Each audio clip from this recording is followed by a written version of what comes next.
Well, let's start. We don't want to ruin all this content. This is good stuff. Telling me how good looking I am. I love this. I'm already in.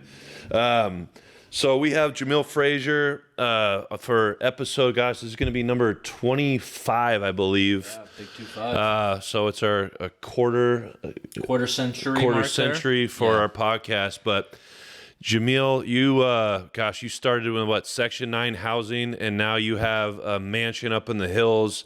He has an incredible story from literally from nothing to building an empire in the nutrition industry. So we're excited to have you on. I haven't seen you like we were talking about before, and I don't want to tell everyone how many years it's been because it's going to age us. But we played college football together. I'm sure you hit me a few times across the middle. Why my back is hurting is probably your fault. But we're honored to have you on the show. We love the CEO stories from nothing, self-made, to crushing it. And we're excited to hear your story. And man, it's good to see you. It's been I'm not going to tell anyone how many years. But you know what? But you still look good. I'm trying to get on your level. Look, stop. Keep going. Keep it going. No, I was saying before we started recording, man, like you were always that guy, that tall, handsome guy that just looked like every time you walked in the room, the sun just came out a little bit brighter. This is the best guest we've ever had. I had to work so hard for the ladies even to notice me, and Beware walks in, and all of a sudden, it's like the second coming has come. So the good old days. The good old days, man. I'm still trying to hang on to those days. It's the grays are coming in, the body's breaking down a little bit. It's hard to say goodbye to those 20s, man. Those years in your 20s are so fun. You just want to kind of keep doing them, But we take them for granted so much, don't we? Those young days, we got all of that testosterone. It is so good being on here, man. I appreciate you gentlemen for having me on. Well, thank you for coming on, and thank you. We want to hear your story. So I've been watching it. We've been in contact through social media and all that good stuff. I believe one of our teammates, Anthony Garcia, was kind of involved in it, and he lost a bunch of weight on your program, correct? Yeah, he did. Yeah. Funny story with him. We were on a cruise. I feel like we talk about cruises a lot on this podcast because I love them. And he lost 60 or 70 pounds. So we were having a couple drinks, probably a little more than a couple drinks on the Lido deck there on Carnival Cruise Lines. And it was a bunch of former APU guys. And I was telling everyone that he was on The Biggest Loser. And he was on the last episode, and and all these people were coming up to him, and I'm like, yeah, I asked for his autograph. He was signing stuff. I was great, but explain how you got into that. Like, how did it look like? How many years ago was it? Tell us how you became a millionaire, because I know you're a millionaire. You're not going to say it, but I guarantee you are. So I know you're humble, but you're crushing it. Yeah, by accident, man. By accident, yeah. I guess for your listeners, I grew up here in Southern California in Pasadena, and my dad was sort of one of those dads that Papa was a Rolling Stone, Beware. Like, he had multiple families and kind of left my mom with a whole bunch of kids as a single mom. She moved us to about 13 miles east to a city called Temple City, and that's where I really started finding a whole bunch of guys like you that were just had their heads on straight. They were all about athletics. They just wanted to play ball. And then I knew from the fifth grade, I just wanted a football scholarship. That was it. And so started playing ball. Pretty good high school football player. Went the JUCO route before ending up with you guys at APU. And then at APU, it was an amazing experience. So many solid dudes. In fact, I was just texting right now with a couple of the guys from our teams, but Louis Jameson. Oh, Big Lou, yeah, I still keep in contact with him a lot. He's doing well too. Yeah, he's crushing it. Dominique DeGrama, all those guys, yeah. So, but I didn't understand how people got successful. I would, even back then, man, you had your hands in several different things, and it just seemed like people knew and understood. I didn't. Like you said, I was on Section 8 housing. I was on welfare. In fact, when we were in college, I was still technically still on welfare. You know, we just came from below the poverty lines, food stamps, all that stuff. That stuff always embarrassed me. I think that's where I got a lot of my drive from. But just being in that college environment, being around guys like you, being around our teammates, seeing that there was something bigger, really motivated me.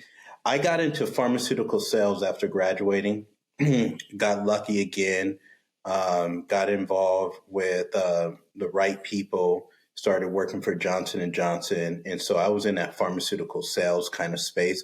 Loved it. Like when I talk about loved it, dude, I freaking loved it. Had the company car, the $1,000 expense account every month, got to wear the suit, had me a whole just deck of watches, and you know they were kind of fake sometimes, but they looked real. You know what I'm saying? Like, but I wanted that look. I wanted to feel like I was doing something. And then a couple things were shifting in my life. We got pregnant with our first son, and at the same time, my health was getting out of control. I was still eating like we ate back in college. With being married, new son, kind of dipped into a depressed state once we got married. It was I wasn't ready for it, man. I thought that I was ready for the whole marriage thing, but I didn't know what it was. And when we got pregnant, I wasn't ready to have a child, and so I asked my wife to have an abortion. She said no. I knew I couldn't leave because my dad was never there, and I made promises that if I ever had kids, I would never leave. But I didn't want to stay because I felt like I wasn't in control of my own life and my future and all those things now. And so the only thing I could do was just kind of sit in my room for a couple of years, be depressed, gain a ton of weight, and that's how I got into what I got now. One of my best buddies was like, "Hey, you should call my mom. She's a health coach." And I was like, "Call your mom? Isn't your mom like 60 years old?" He was like, "Yeah, but she's helping a lot of people. You know, that's kind of like where you're at. You're my guy. You should call her." And I'm like, "Dude, I played college ball. She's 60 years old. I never even heard of a health coach. Like, I've heard of nutritionists and personal trainers.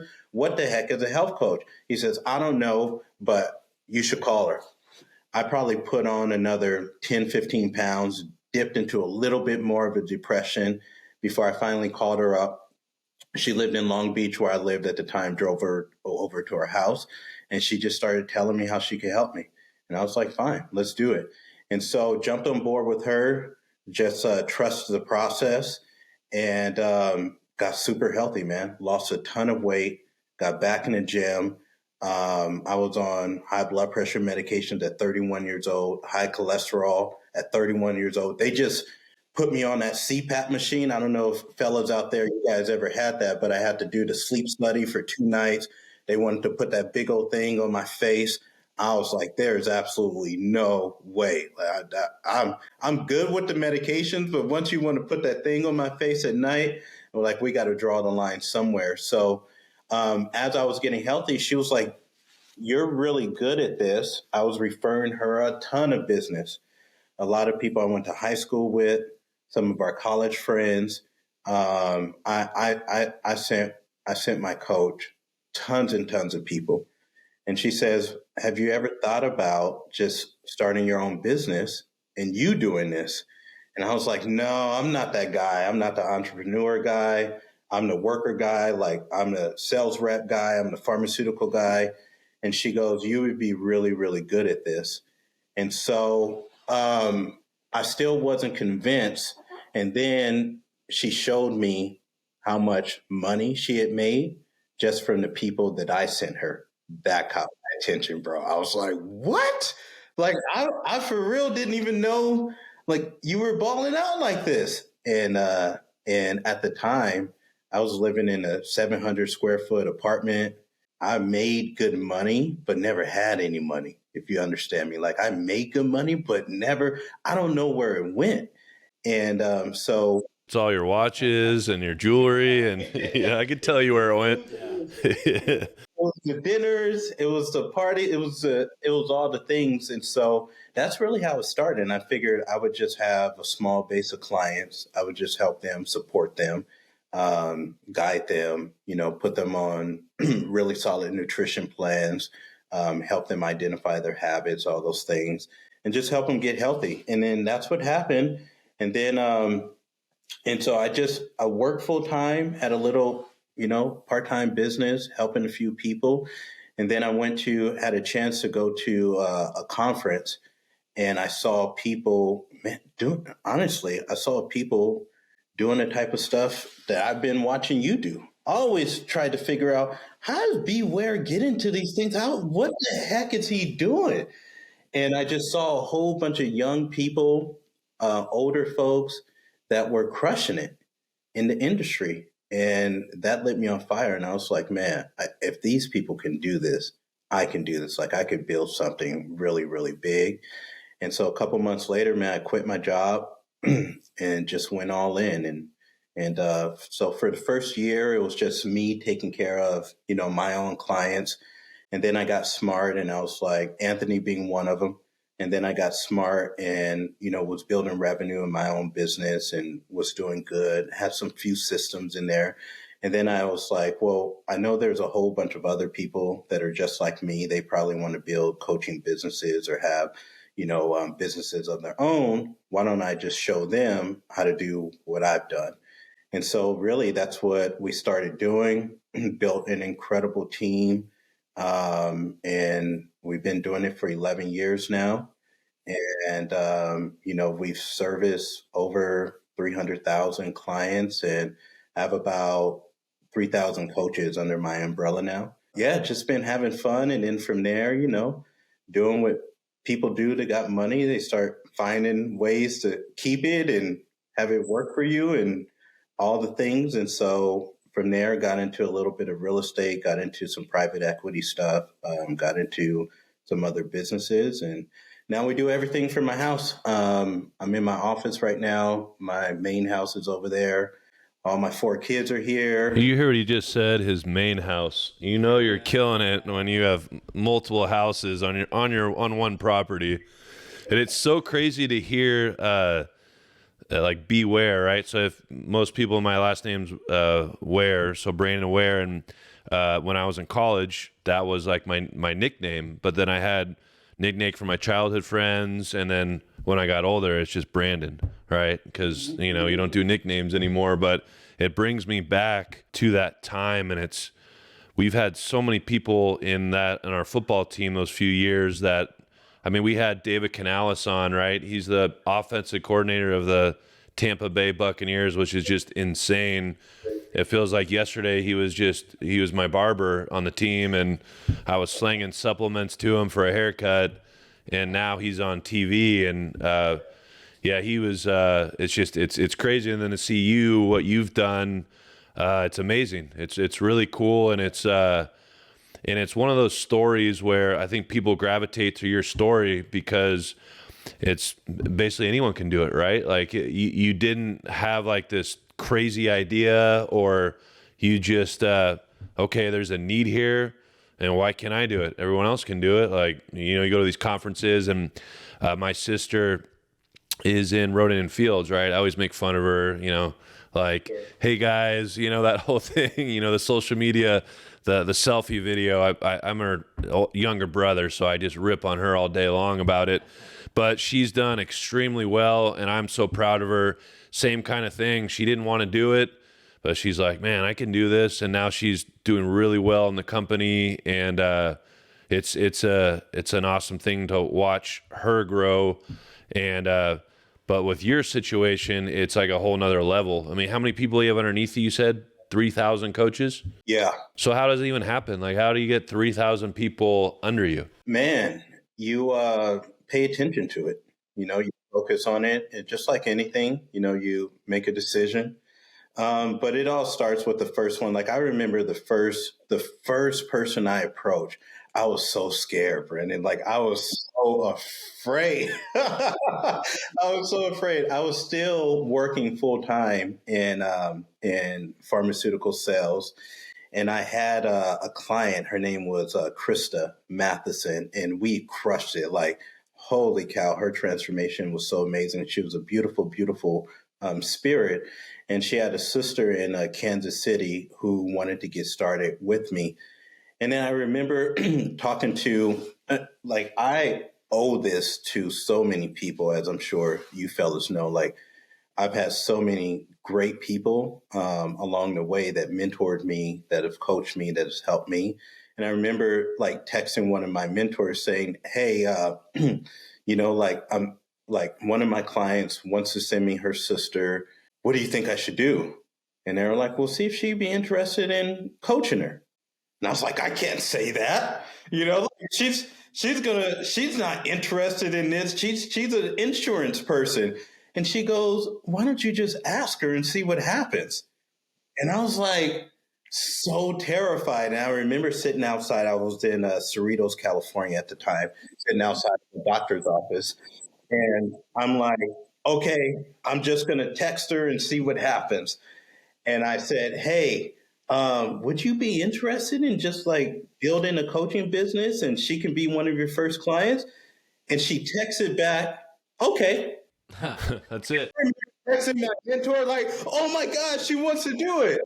And my mentor was like, "Yeah, like you just gotta ask." It's so, it really just started from that. And then you have momentum, because once you pick up momentum and people want to be a part of something big, like they want to be part of something. They don't want to just do stuff to do stuff. They want to be part of a brand, a movement, some energy. Like they want to be part of a mission, a vision. And once you can really start to, brand yourself, have a vision out there, a mission, then it will pick up steam. And then you just have, momentum and leverage. And so and it's been 11 years. So too, it hasn't been like overnight. It's taken a little bit of time. So I remember like in business, I have a nutrition company who do supplements and all that. I remember, approaching a store or a client that wanted to do his own product, which I'm already thinking about doing that with you, by the way.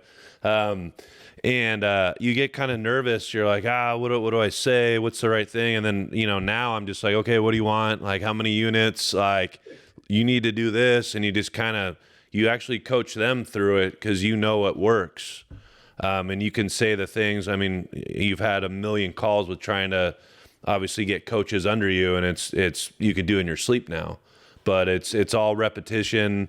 And you're right. I feel like every barbecue we have, every event we have, you're like, oh, I want to do this. I want to open a brewery, or I want to work for myself. I mean, that's all people talk to me about. Is I'm in the entrepreneur and realm, and you are too. And I just feel people yearn for that. They want the next best thing. They want time. That's the big thing. I think people would do anything for time. The 9 to 5 is just brutal on people. And I think that's a way to get people in is, especially in your business, is, hey, do you want more time? Do you want to work 2 hours a day and triple your income? Who's going to say no to that? That's one of the things that attracted me. When I got into this industry, I was 31. And like I said, we had just had our first child. And when I left college, basically I was working from the time I was, 20, 22, 23 to the time I was 31.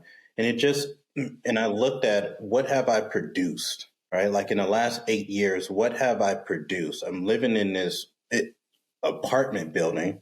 My friends are all at this point in time, they're kind of getting started in their starter homes. I'm renting this little place. I make what the world would say decent money, but I don't have any money and I don't own anything. Right. And so I'm just telling you, man, like when I went to that conference and I started seeing what people were doing in 8 years, working for themselves and building something, and I look back at my last 8 years and saw where I was, it just made sense, man. Like it wasn't, to me, I don't feel like I'm that smart. And it didn't seem like it was rocket science. It just made sense that if I was going to build something and by the time I was 40, 41, I wanted time freedom. It's exactly what you I wanted to be free. I wanted mobility. And I figure I got a kid now, I have a wife.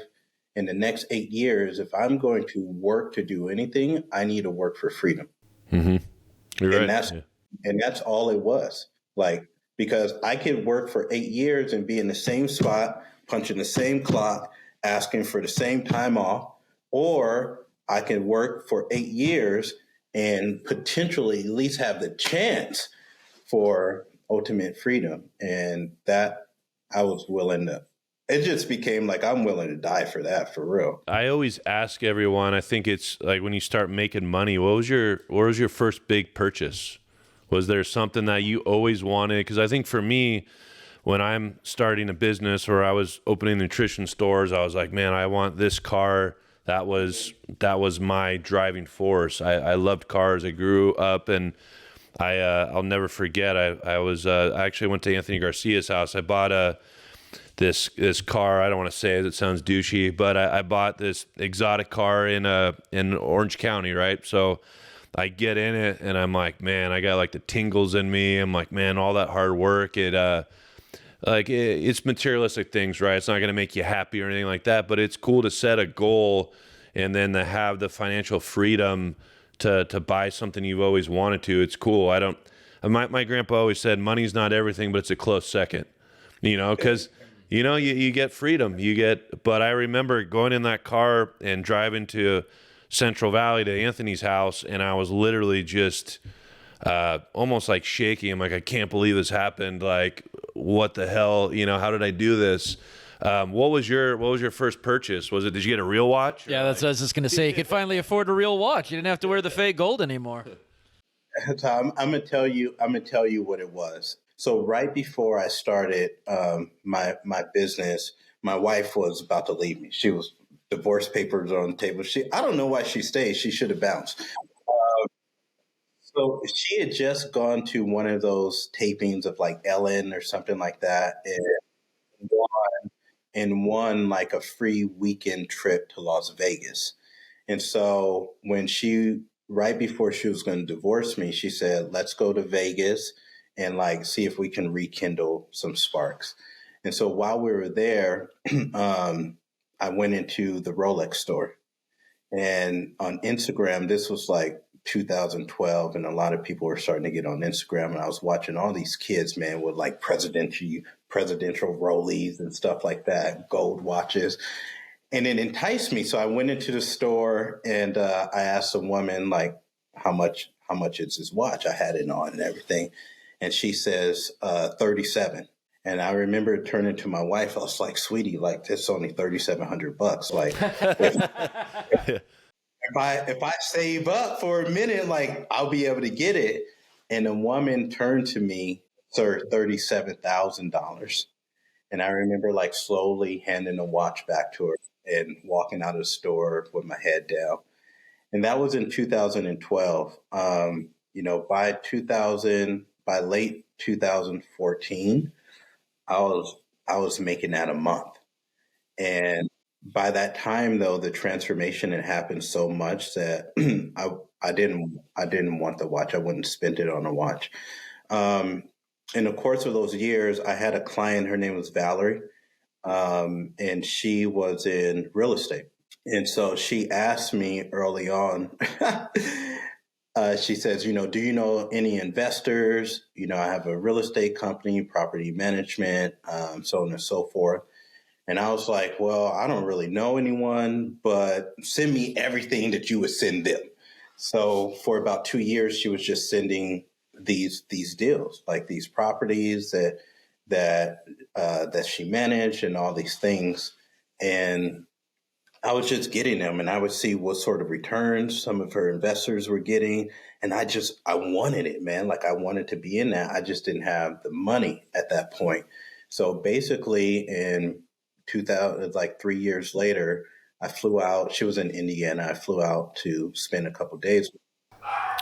We got the dogs here. They're just loving it. It's like they're quiet all day, and they decide to just go insane. Pretty confident there's a squirrel moving around out there right now. So yeah, in case anyone wanted to know, that's what's happening. We have some rodents hopping around teasing our boys. So yeah. I mean, you guys got the dogs there. I'm afraid any minute one of my 4 kids or all those 4 kids going to run in here, and that's how it happens most of the time.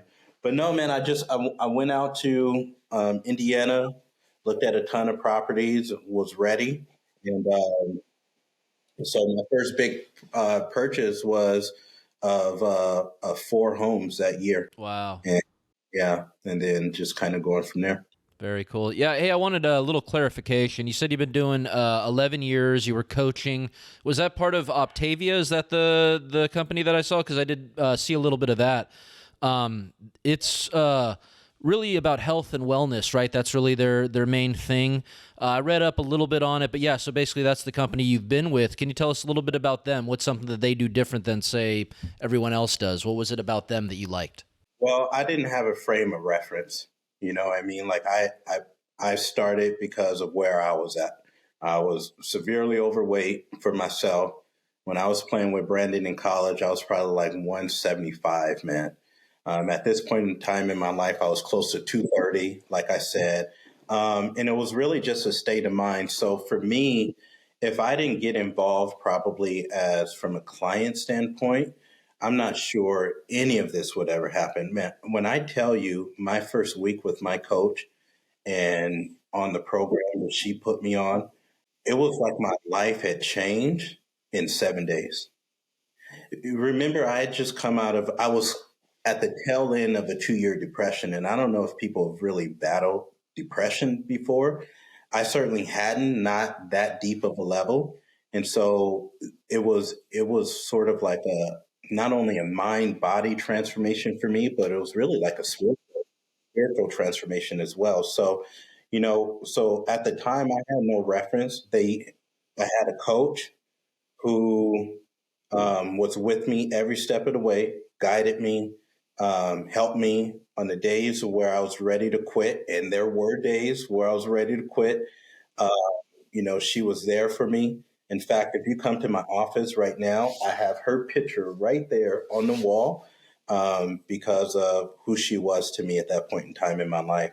And it was just easy. And the nutrition plans were so solid that for a guy like me, especially for how busy I was at that time, remember I was in outside sales, pharmaceutical sales. I'm in my car all day long. I'm working the territory. I'm trying to entertain doctors. I'm trying to get business. Like I just needed something that worked, and it did. And then I would say the other thing that for me specifically was just I didn't realize how many things I was doing wrong with the habits that I had adopted and that I was just doing. My coach, who has been a guardian angel for me, me coming to the realization of all the silly things that I was doing to manipulate and jack up my own health and well-being, and with programs and nutrition that just worked and gave you quick results or gave me quick results, I was bought in. And then for me to then have a chance to start working with my own client base and seeing the same transformations happen with these people, that gave me a level of, I was missing purpose at the time. That's what I was missing. I was missing purpose. And I now started to find purpose. Yeah, I mean, it's nutrition so big, it clears up everything. You know what I mean? It clears up, there's so much that you can see, when you lose weight, it's more of just not a physical transformation, right? It's a mental transformation where you're like, hey, I can do this. And what people don't understand, I've been the cardio guy, right? Football. And then I used to have stair mill up there. I used to do an hour and a half. My back's all screwed up. I had surgery, the same old story. But when I really had to concentrate on nutrition, I lost more weight in a month of really on a really strict diet compared to when I was doing an hour and a half of cardio and eating okay. I mean, there was it wasn't even close. I got down to my college weight in a month of dieting. And yeah, it's crazy. I'm like, damn, all this time. I'm like, I was in my 40s and I'm like, damn, I wasted an hour and a half on that stupid stair mill when I could have just cleaned up my diet. So that's what got me. Like that's part of it that got me because we're football guys, man. We've been working out for years. And literally, even my first week with my coach, she was like, I don't want you to work out. And I was like, what? Like, what are you talking about? And she was like, no, I just want you to do like little stuff, maybe some sit ups, few push ups, but just chill. And I was like, dude, because remember, my coach is in her 60s. So in my mind, I was like, man, this old woman doesn't know what she's talking about. Because what we do, we push weights and we run. And when she said, just chill, I'm like texting my friend on the side, bro, your mom has no idea what she's talking about. It's like she has no, and just clean eating. And that first week, I have been doing CrossFit, nothing against CrossFit, paleo, whatever. I love it still. But that's what I was doing. And I was getting strong, but I wasn't like losing weight. I wasn't thinning down. I wasn't doing the things. And in that first week, I had dropped so much weight in that first week, but felt amazing and felt satisfied. I was just like, dude, I don't know what the heck this is. I can't believe I'm not even working out. And that's how I started sending her people because I documented my journey from day one on Instagram. Never ever thinking I would be in this industry. I was just freaking excited. And after my first week, I had a scale of like my first weigh in and then my weigh in 7 days later. And then a whole bunch of people saw that and started hitting me up saying, how'd you do it? And that's how I was funneling so many people. But I didn't do it because I thought I would be like this health and wellness coach or whatever. I did it because I was finally feeling good. It's almost like an aha moment. It's like, God, I mean, I've been in a nutrition industry since I was in my early 20s with all these nutrition stores, doing meal plans, like the whole bit. And then I'm like, God, why? The problem with the cardio, like excessive cardio, is you get really, really hungry, and then you just eat more. And it's really simple if you really think about it. I think with your business, it's the accountability is everything, right? I mean, it's calories in, calories out, right? That's been like that for 50 years, and the hard part is when you do so much cardio and you try to outrun your diet, you just get more hungry and more hungry, and it's hard to control your diet if you do too much cardio. So what I've found is when I do 20 minutes of cardio, even like a walk, I'm not like doing sprints or anything crazy. I can control my diet. When I'm doing hour and a half of stairs, all I want is food. That's all I think about. I'm starving. But do you find with your business, it's more of an accountability, right? What did you eat? You got to do the scale. All that's a huge part of the business, right? It's probably the major part of the business. Like all of us know what to do, man. I mean, really, like most of us know what to do. It's just hard to do it. I mean, it's just like we all know, like in every area of our lives, like if we're married and it's like, and things aren't going well, and you ask, like, what should you do to make things go better? Most people freaking know what they should do. It's just that it's just hard to do it. It's hard to stay consistent. It's hard to do things when you don't feel like doing it. It's hard to change routines. It's hard to change habits. And so we just figure, I'm not going to do it, even though we know we should do it. And so that's where, that's where having that accountability really helps. And then one of the things that we try to do for our clients is just make it super easy, man. Just make it super duper. So what does it look like? What is, like if someone's watching this or listening to this, how do they sign up? I'm not, of course I'm plugging you, right? But like, I really want to know, like, if someone comes to you and says, "Hey, they're listening to this, or I want to do it." What does it entail? Yeah, so let's take Anthony because he's our guy and we both love him. So when I was working with From time to time, we love him. Dodger fan. He no love over here for those guys. Get him out of here. Well, he was my college roommate. Yeah. And Ah. that guy used to eat like 8 like Oh my bean and God, cheese he would eat up burritos. my food. Yeah. I've never seen someone eat like he would eat Yeah. at like 1 a.m. He would eat like 8 like microwave burritos and just crush them. College linemen, man. That's like, there's no one that can eat more than college linemen and like actually somewhat do okay with it. You know what I mean? Like they're not, like they're fat, but they're not fat, you know? Like you're like, you still seem pretty good for a guy who pounded 8 burritos at midnight. You You know? look good with a shirt on, you know? So, of course, everyone has different goals and what they want to do. And so, depending on what their goals are, then, we'll have different programs or modalities for them. But most people are like, when you ask most people, they're like, I want to get healthier. I want to lose weight. I want to tone up. I want to have more energy. Right? I mean, that's common. I want to have more longevity for my kids or whatever it is. So we give them accountability, a coach. The coach is free for them. And that coach is basically going to do a really good job listening to what it is that they want. And then they're going to show them step by step how to get it. So that coach is going to be with that person like daily, man, especially for their first week or two as they engage. But this coach is going to be on them, going to be texting them, going to be guiding their process every single day, which is super cool because we know what to do, but we don't do it. But if we have somebody that's there, that's the big thing. The big thing for us is we know based off of what we do, the person's going to get healthier. Our big goal is for them to make it a lifestyle change. And so we work a lot on habit transformation and reformation. So when we do start working with a client, we start to outline how the heck did we get here? Like, what are you doing all the time that's got us to this place? And so we really want to work on the underlying structure. And so we start to do that. Sometimes, man, it's just poor sleeping habits. Sometimes they don't know how to deal with stress very well. And every time their boss or their husband or their girlfriend yells at them, they just freaking drink like crazy and eat like crazy.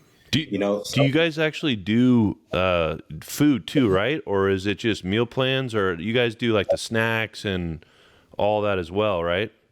We do. So we have the habit part, and we're going to change those. And in our weekly check-ins, we really hone in on at least 1 or 2 habits, and then we work on breaking those for that particular week. The third part of what our clients experience is just a community. Like when you're around a whole bunch of people that are just motivated and on fire and like lifting and eating good and like all this stuff, you have a better chance of success. We all know that. That's why we play football and go to church and all that stuff, because we're around like-minded people. Like it reinforces what we're doing. And then nutrition plans is going to be the next one. So generally, depending on all of our plans are going to have somebody eat at least 6 times a day. Okay. And they're going to start eating every 2 to 3 hours. And most people kind of know that. It's like how babies eat and stuff, but we're usually so busy. We got jobs and all this stuff. We don't do it. Most people will say that they actually don't eat enough. That's what a lot of people will say. They'll say, dude, I don't even know why this is happening. I really don't even eat that much. I'll have like one big meal is what you'll hear a lot of people say. And so we get them into a place to where they're going to start eating more frequently, but portion controlled meals. And we take the responsibility out of their hands for 5 of the meals. We provide it for them. Okay, so 5 times that they eat, they don't have to worry about it because we did it for them. Just don't screw it up. Just freaking eat. Right? And then 1 meal a day is going to be a lean protein, 5 to 7 ounces of lean protein and 3 servings of non-starchy vegetables. And they can have that meal whenever they want, breakfast, lunch, or dinner, out at a ball game or at home with their family. So we seriously just put training wheels on them. Say, listen, you're going to eat more, but we're going to give you what to eat. 1 meal a day. We'll tell you what to do. Drink a certain amount of water, and then we'll help them with their mobility as well. So if they're working out and stuff, we'll tweak that stuff to fit their goals. Once we get to their goals, like with Anthony, he was an interesting case because he still wanted to work out like crazy, even as we were dropping the weight. So we had to like figure out a nice balance. But he dropped about 70 pounds, got a lot more lean muscle. Then we transitioned him. So during transition, we start taking away our meals, and they got to learn how to do it themselves, which we'll teach them how to do. So we'll transition for about 4 weeks, and then we tell them go be awesome. So, and then what everyone's listening? They're okay. What's the cost? Right. That's what everyone wants to know. What does that entail? Obviously, there's a food cost, but the cool thing, what you're saying, you try to take that all away to teach people how to eat on their own. But what does it cost? Like, say I come in, I'm like, all right, I want to get started. Like, what does that even entail? Like, what kind of investment are you looking at? All right. Well, don't laugh during this part because it's crazy. So the only thing they pay for is just their food. So they don't pay for the coach, which, brother, if I had an hourly value right now, it would be crazy. So they don't pay for their coach. They don't pay for their education. They don't pay for the community. Like, it's not like they're paying a monthly fee for an app with all these amazing people in it.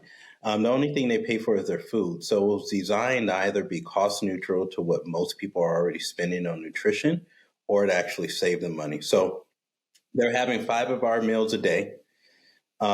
Each meal is about $2.30. So for 5 super healthy meals, that's going to run them about $12-13 a day. That's it. Most of our clients are spending that at freaking a latte and a muffin from Starbucks. That's guilty. Yeah, I get what I mean. Like, Those 3 cheese danishes. I want the. and that's just like breakfast, not to mention the Subway or even their groceries. So we just say, please stop spending, just switch grocery stores for a while until we can get you to your goals. Yeah, what do your meals look like? Are they like snacks, or are they microwave? Or tell us like what a meal looks like? So they're going to have over 50 different options. So, some people are breakfast people, so they want to have their cereals and stuff. We'll have our cereal. Some people are, like me, I'm a protein drink, protein bar type of guy.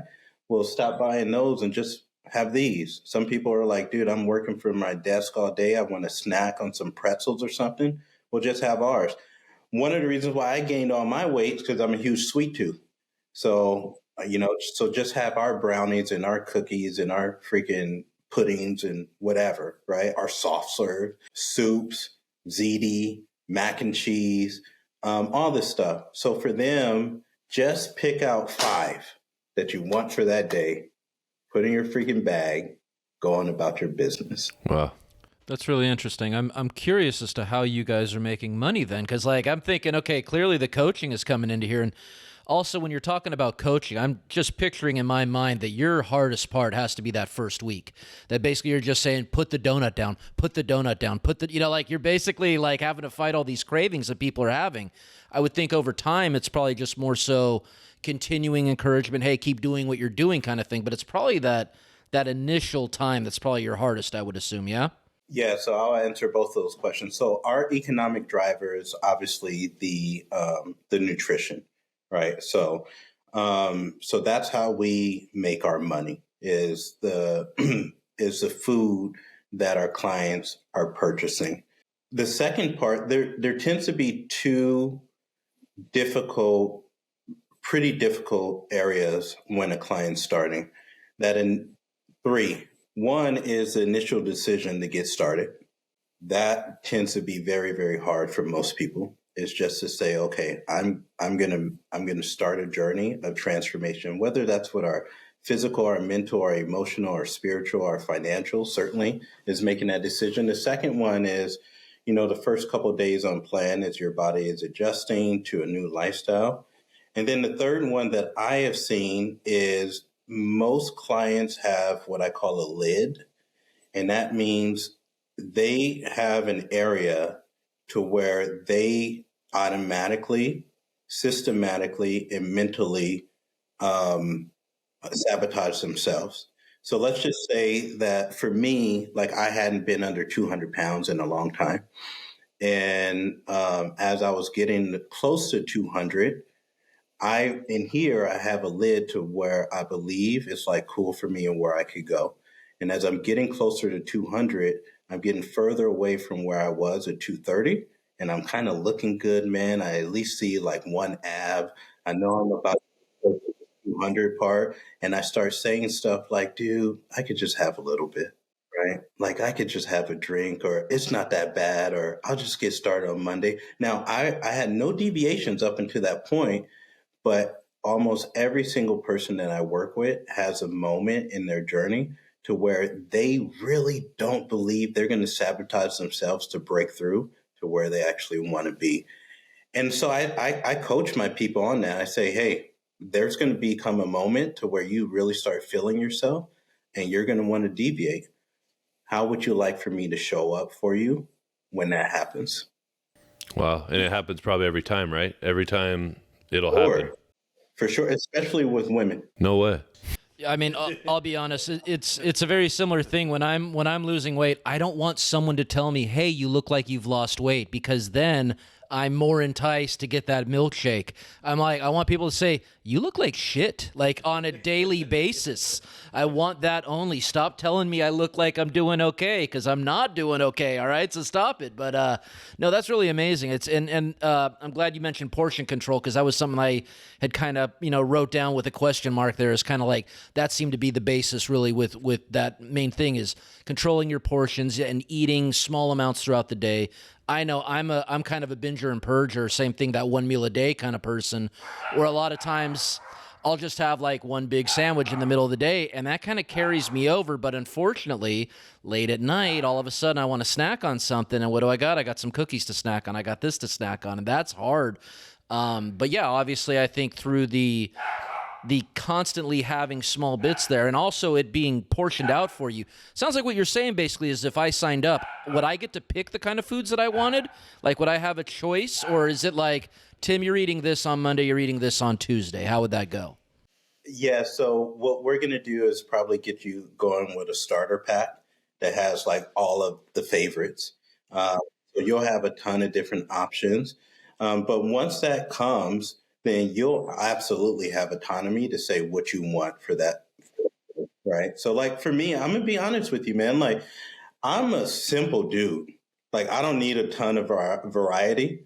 Like when I was losing all my weight and getting healthier and stuff, I did the same thing every single day. Like I would wake up within an hour, I would have like a vanilla low protein shake. A couple hours later, I would have a little protein bar. For lunch, I would have like a soup. A couple hours later, I would have, you know what I'm saying? Like, and most of the time, I would have like 3 brownies in a day, just because I'm kind of internally I'm a chubby dude with a but I don't need a ton of options, but of course there's some people that do like variety and they have it for sure. That's cool. I also, you've been talking about how basically that job allows you to have a little more time to pursue other interests. So I noticed a couple things. One, that you've written a couple books, and I'll be honest. I was, I did a quick synopsis. I listened to the the introduction, the audiobook introduction, and I'm going, wow, they picked someone out who sounds just like him to do the audiobook, and then I realized it was you.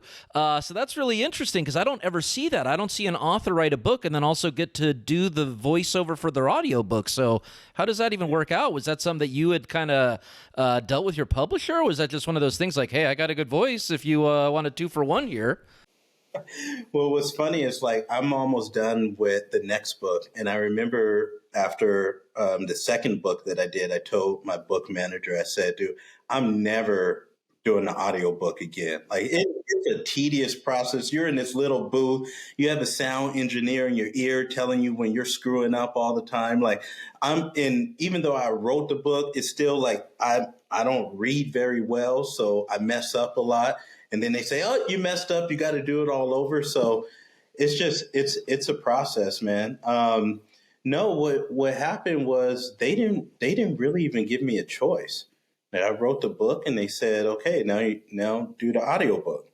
And I was like, okay, so I didn't even really, I think I was just ignorant to the fact that you could have other people, I knew that they did that, but it wasn't really even, it wasn't something that I thought about. I think I wanted to do it. But the books I knew out, the first book I wrote, I didn't intend on writing. The second one I wrote, I knew for sure that I would write. The first book, what happened with that one's called The Richest Man in Direct Sales. Like I told you, when I started, we were renting a little apartment. And when I say little apartment, man, I literally do mean little. My freaking living room and dining room right now is the size of my apartment. Um, and I felt embarrassed because I felt like my friends were surpassing me. And I didn't understand how people were like doing well. And so when I started here, my mentors started teaching me or telling me to be wise with my money. And so I started, making that a study and studying all these people and just trying to figure out like how do people get ahead. And so I started taking a little notes and I made a little notebook for myself and everything that I was starting to do. Then I journaled it. And my thought was I would leave this journal for my son. His name's Ezra. And so he could see what daddy was doing to turn his life around. And so that's all I was doing with that. And then when I wrote the second book, which is called The 12 Shifts, my book team said, this is good, but we need a way to market this. Like we need a story behind this. We need to get people interested. And I said, well, I kind of got another book. And they were like, well, tell me about that. And so I told them, well, I've had this journal and I was thinking about, just keeping it for my son. And so they said, send it over. And they were like, man, this is great. We really like this. Let's do this one first. And then we'll wait to put the 12 shifts out. So that's really how that happened. And then once, The Richest Man went out, it was just like, it was kind of like perfect timing at the wrong time because COVID had just happened. A lot of people were at home. A lot of people were trying to figure out like, how do I do better with my finances and stuff like that? Massive layoffs, as you guys remember, and people were really looking for opportunity. And so when I launched that book, it hit the bestsellers list within like a couple hours, not even an hour. Yes. So many people were just like ready for it. And we did a good job of promoting it. And that's how the whole book thing is. So now I guess they call me an author, although I don't feel like one. It's true. You're an author and you're a voiceover artist now too. I mean, you might have a SAG card coming your way for all we know. I remember I had published a book my senior year at college, and it's nowhere close to what you've done. I think my mom's like, oh, we should have like a book signing. And I'm like, who's going to show up? You and Dad? And that's it. And it was just a small publisher, and it was just, I don't know, just something I wanted to do. But I'm sure, obviously, what you're doing is a whole nother level. Did you like book signings and the whole bit? And how was that? Because it obviously propelled your business to another level, right? Did people listen to the book, read the book, and then was there hey, if you want to get started in this journey, a call to action, right? It was, how did that grow your business from that aspect? It was really wild how it all happened. And I would be lying if I was like, yeah, I strategically planned all this stuff to happen. That is not the case because I didn't know that, when I started writing, that was in 2018, really, when I started writing the 12 shifts. And that didn't get launched until 2020. So what happened was, it did help my business. All of this stuff happened about the same time. One, I wrote The Richest Man in Direct Sales, and we had a big team, Brandon, like a big team that was going to help us promote that. And so we got a lot of people involved. A lot of influencers would just said, like, would you be part of my book launching team? And so that was cool. And so there was a lot of energy that was out there. A lot of people were at home and people were paying attention. And so that got released. People liked that. Most people did get the audio book version for that one. Short book, very simple. This is what you do with your money at a very, very elementary sort of level.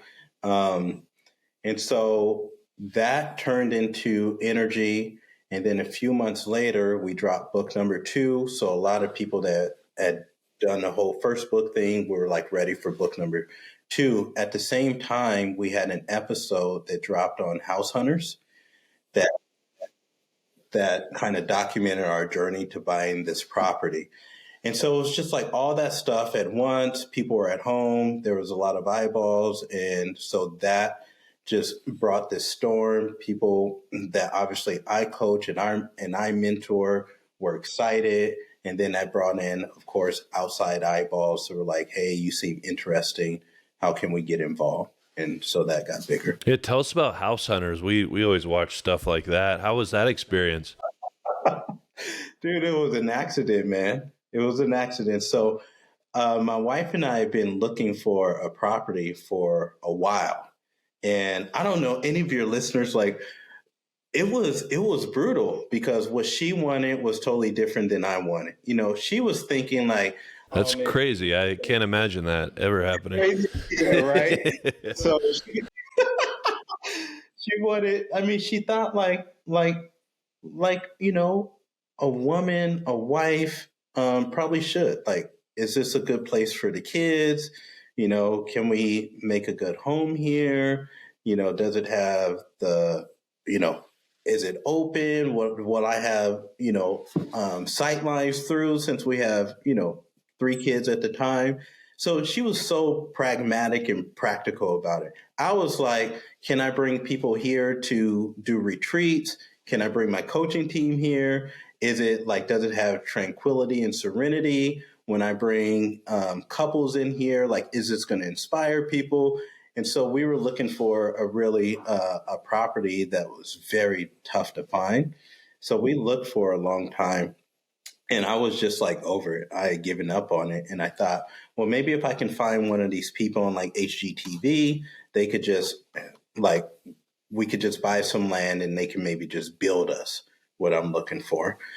And I thought that I got in contact with that type of deal. And then the house hunters people hit me up. And I was like, okay, well, let's do it. And so it was kind of a tedious process because we lived about an hour and a half away from where we currently live. And so going back and forth was a little bit tedious. Finding sitters was a little bit tedious. But once it launched, it was fun. Where did you, so you were in LA area and then you're now San Diego-ish area, right? What part of San Diego are you in? Escondido or that area or? So we're in what they call North County. So you have Oceanside, and then we are inland from Oceanside. Okay, yeah. One of my second stores was on Oceanside on Highway 1 right there, back in the day, back in the 50s. And so you were. What were your 3 options? What did you want? So the way it works, believe it or not, is they don't really even start the process until you bought the house. Mm. Okay, so like it's a lot of acting. And they kind of give you roles, you know. So my role was, you know, the coach guy. I just, you know, wrote some books, laid back, chill guy. My wife's role was basically, you know, this isn't what I'm looking for. Kind of like naggy a little bit, which she caught a lot of heat for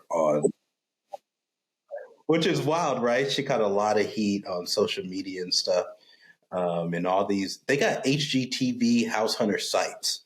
And so, yeah, and it's like a real thing. So I came out looking really good, but she say too many good things about her. So we already had the house, and then they just had our realtor set up 2 other homes that, you know, we go look at, and then we play it off like we don't know which one we're going to get. What if you But we actually liked the other two properties? Did you like the other ones? You're like, oh man, I wish I would have got this one. Nah, it would have been too late because we had already bought the house, you know. But I will say there was a neighborhood that I loved. It's called Rolling Hills, and it is gorgeous, man. And that's the thing. That's why I wrote the 12 shifts, because all this stuff had happened so fast. Like, I'm walking into this neighborhood, and I'm literally like, how am I walking into this neighborhood? So cool. Like, like this doesn't even make sense, bro. Well, I mean, for me, watching it through social media, you know, I knew you were in the nutrition industry, and I'm like, oh, it's cool. He's in one of those multi-level marketing things, but like, you think he's probably doing all right, you know? And then I see like a tour of your house, and I'm like, he's doing a little more than all right. What the hell is going on here? And it's so cool. Who did you kill? Who did you kill? What drugs are you smuggling here? What's going on? Is it a weapons? Is it weapons dealing? What's going on here, man? Where's the real money? But it's crazy. FBI's knocking at your door right now. No. From an apartment to where you're at now and the crazy thing, it's not like this is a 20-year shift. I mean, this is only a few years, and I love how humble you still are. And we always it's all these CEOs that we interview, they're all still very humble, and it's nice. Like, we do a little background check on who we are, you know, bringing onto the show, and if we have just a little bit of entitlement or anything like that, we don't want anything to do with it. And it's so refreshing because you're still humble, and you're still like, what the hell am I doing in my second house on my property? Like, you know, it's an insane transformation, and it's fun to watch. What is something, if someone wants to get into being a coach, or even a client, how do they do that do they go through your site, or like, you know, because I feel like a lot of people, there's obviously want to get in shape. Everyone wants to get in shape, but I feel the business aspect of it and creating financial freedom is very enticing for, you know, almost everybody. How would we get into that? So they can just go to my website. They can find me online. Go to my website, thinklifeisdifferent.com. And there, all of the stuff is there, you know, so they can get in touch with us. Yeah, man, I just think that a lot of people, you know, just need opportunity, you know, and to make good on opportunity. But there's a lot of opportunities that are out there. I always wanted to know how to be like guys like you. For real. Now I want to be like you. That's the funny thing. No, here, I want to show you something really fast. And I know we're on podcast, and so some of your listeners can't see this, but my senior year at APU, can you see this journal? It says, senior year seminar, Rich, it's a choice. And this was from my senior year. I just didn't know how people did it, but I always wanted to know. I always wanted to do it, but I just didn't know how people did it. And it's actually not that. I don't want to say it's not that difficult, but it's not that difficult when you get really, really serious. Yeah, you stay focused on one thing, and in my experiences, I've dabbled in everything, right? And some of it is really hard, and some of it is really easy. Like I have a buddy that we started option trading, right?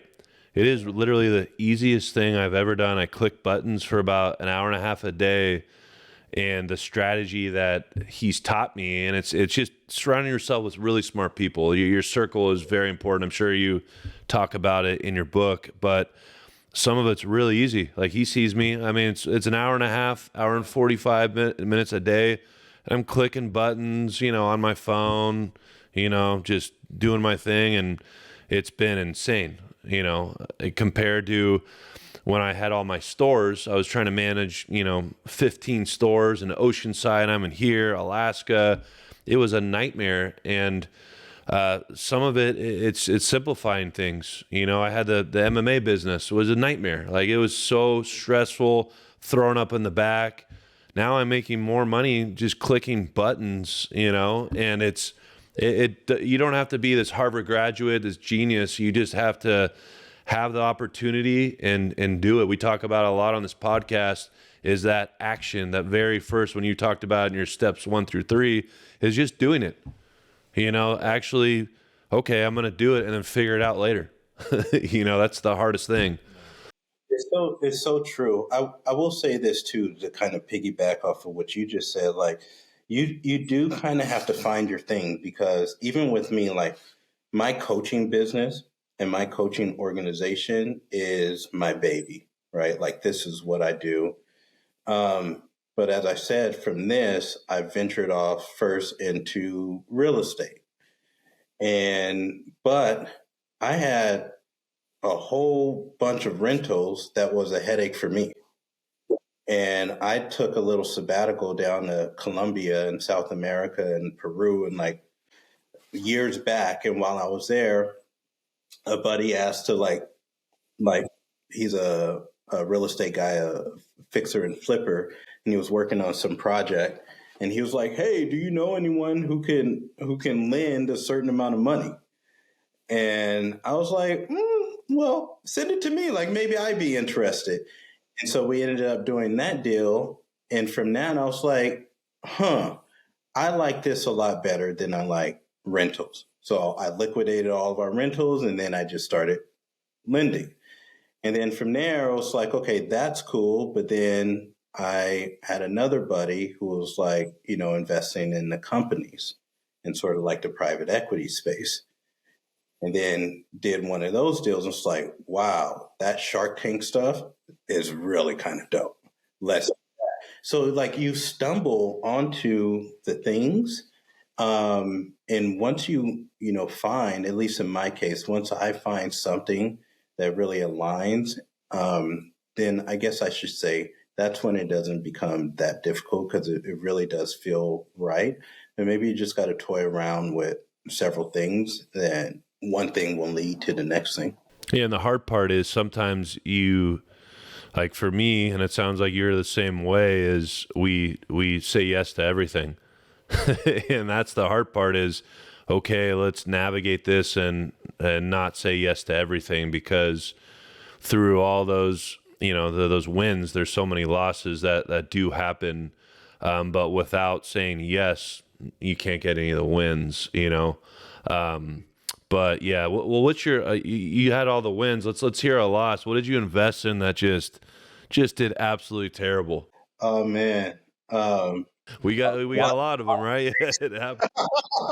Lots of things, man. Yeah, you're right. You got the highlights, but there's a lot of lowlights along the way. That's for sure. I mean, I got involved so my first couple rentals were great. I was like, this is the easiest freaking thing ever. Like, this is awesome.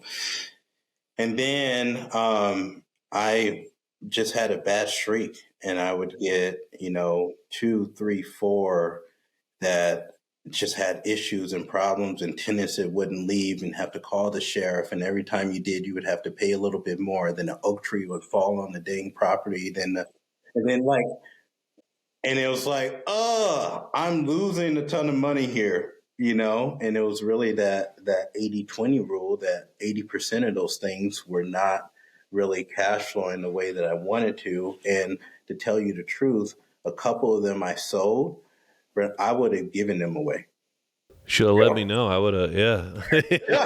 Like, I would have just, here, you take it, just take it off my hands, just go. Yeah, so that wasn't so good.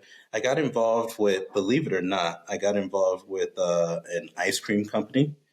And I was like, dude, this thing is going to pop. They already have purchase agreements from like Target and Walmart and all these things. I didn't do great due diligence. Generally, when you're investing into a founder or a company like that, like, you're investing in the founder. And this was one of my first kind of times in this space. I was just excited to do a deal. I wanted to be like this fake Shark Tank dude. And I didn't do due diligence on the founder. And, and, um, she wasn't very reputable and wasn't very, she didn't really follow the law that well. Yeah, kind of important. She was ice cold, so to speak. Yeah. Like, that's that you like your founder should probably be like stand up honest people, but it's my fault, dude. It's totally my fault because once you go back and you research and you just dig a little bit, man, you would see the red flags all over the place. It's a simple Google search sometimes, you know? Yes, it is. And I didn't do it well enough. And, I think I infused, 250K into that project and it was gone, dude. I just boom, like poof, gone. So you learn from that and some other little silly things like just life stuff, like co-signing for loans along the way. Holy cow, I bet you I never do that again. Yeah, no, I wanted to ask you a couple things about the books too. I remember reading, I think it was The Richest Man in Sales, where you had talked about wanting, like, basically you were making money, but it wasn't doing anything. So what you wanted was, I believe the term was echo income. Is that the term that was used? Could you kind of go into that, what that means exactly? What does it mean to have echo income? What's that different from regular income? Yeah, echo income is just passivity. It's just income for that it's going to keep echoing, whether you're showing up or not. So my books are actually a really good example of echo income. I put out those books 2 years ago, and every single month I get a check for the sale of those books. I don't even promote them. And nobody on my team really promotes them, but people promote them. They buy them, they put them up on Instagram, they tag me, they do all the things. They have you on their podcast.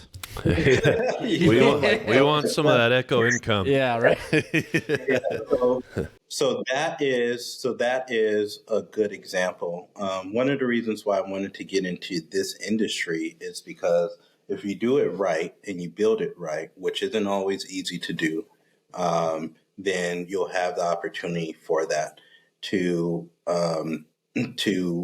have the ability to not have to show up today, but still get paid today. And that's what I wanted. I wanted by the time I was 42 to have the opportunity to walk away and like never have to work again if I didn't want to. And the way that happens is finding opportunities that are going to, pay you even when you're not there. Is there limits to what you can do? Because I know in this space, I'm a entrepreneur in every aspect, right? I'm watching this, just watching you, and I'm like, man, we should get a product. We should do this. That's the way my mind works, right?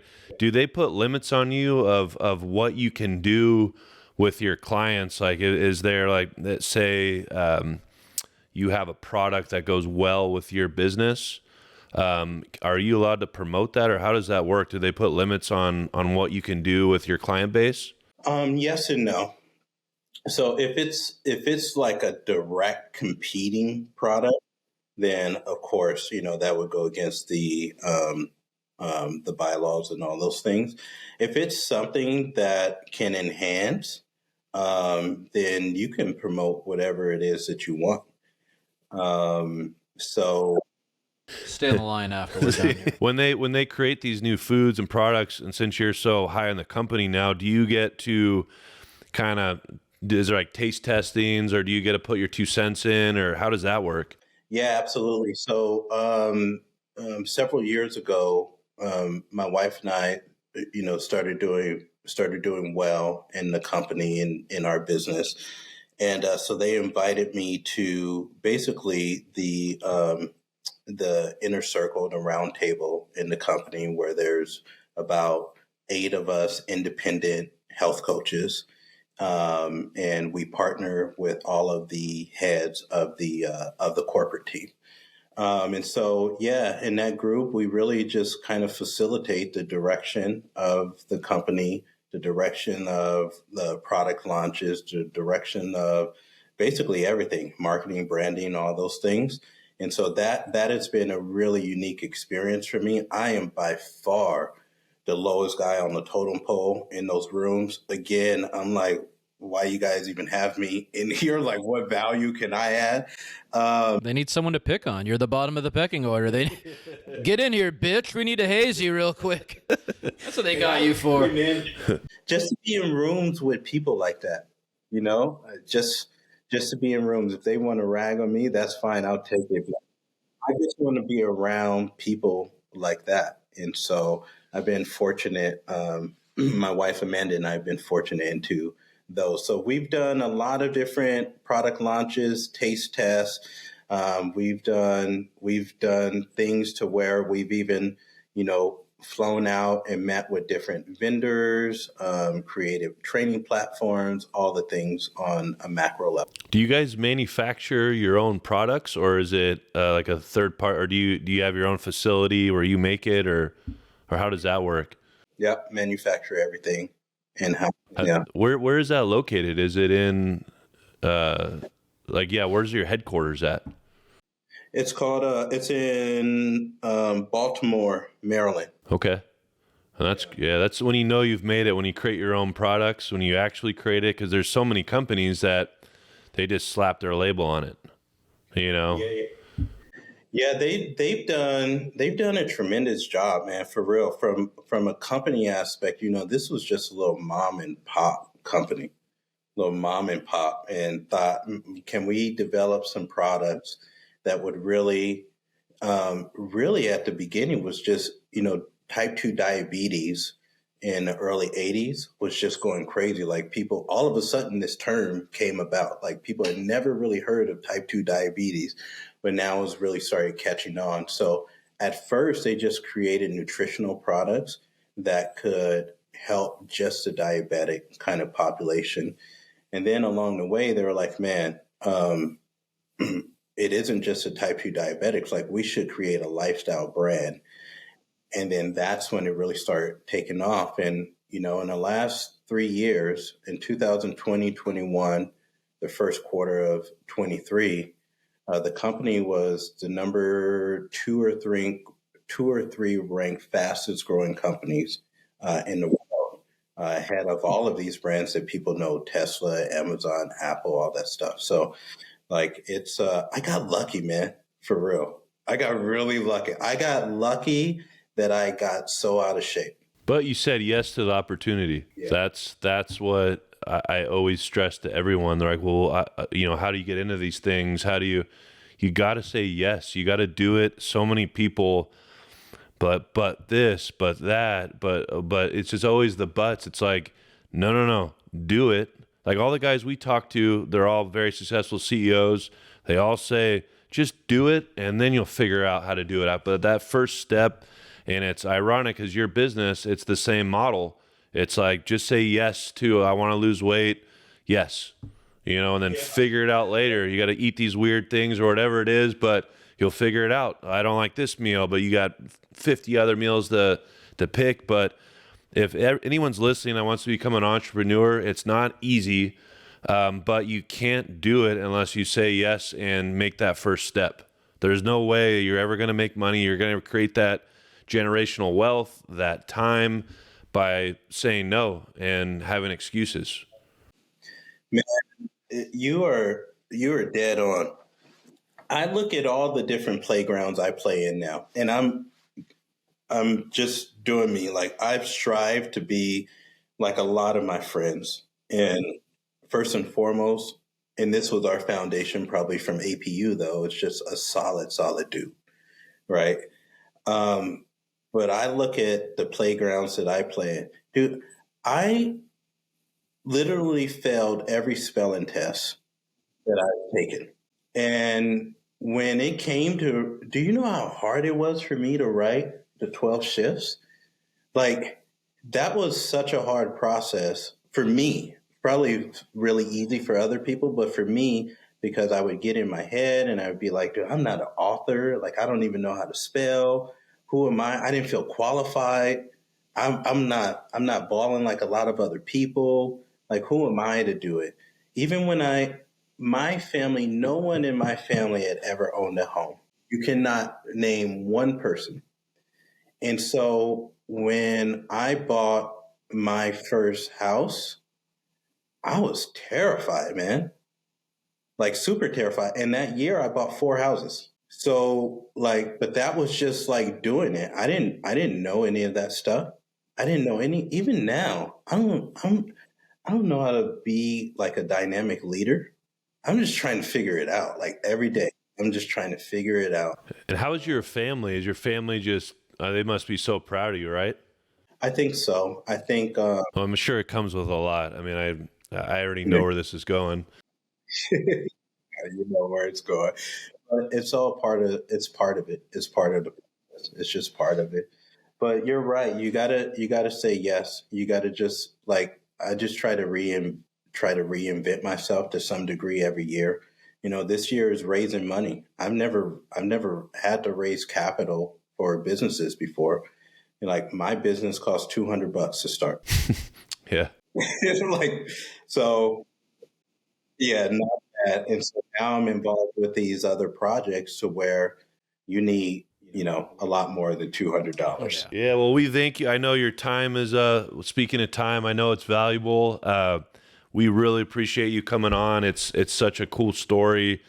And we feel like our listeners gravitate to these kind of stories. Like, we had one of the most exciting UFC fighters, Andre Fili, on a couple of weeks ago. But then the next day we had a local guy that started a business on house arrest that just killed it in like 6 months, 8 months. And he has 10x views than Andre Fili, who is one of the most dynamic speakers too. I mean, he's a really smart guy, but people love these stories.